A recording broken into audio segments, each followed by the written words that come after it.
y'all, I'm back again with another DIY for you this week.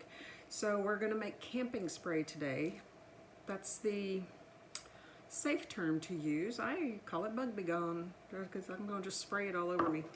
So we're going to start with Purification.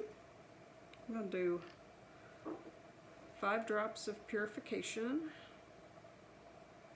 1, 2, 3, 4, 5.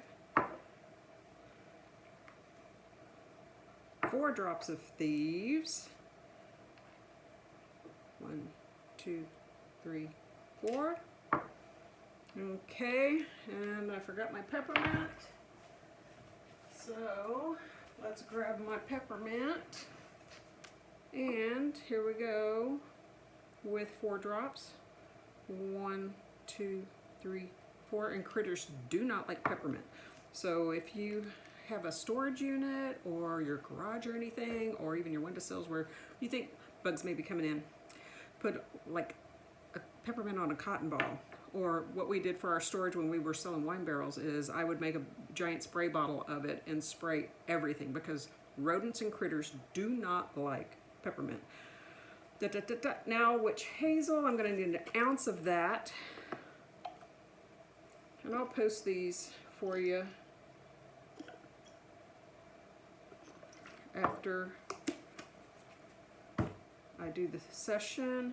And then, whoops, that lid wants to come off. I don't like these little bottles. Yeah, you get what you pay for it, right? Okay, let's see if I can do this without spilling. And then I'm gonna only, I think I'm only gonna use about an ounce, half ounce of distilled water. So it's not even gonna fill up this 2-ounce bottle, but it's gonna work. That Purification, bugs don't like either, but it's also good if you do get bit. So yeah, if you step in the ant mound, done it, then they're done that, let me tell you. Purification.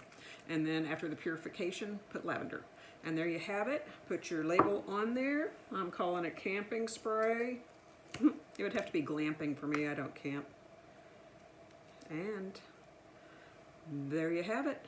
It's ready to go. So if you need that this summer, you got it. Y'all live well.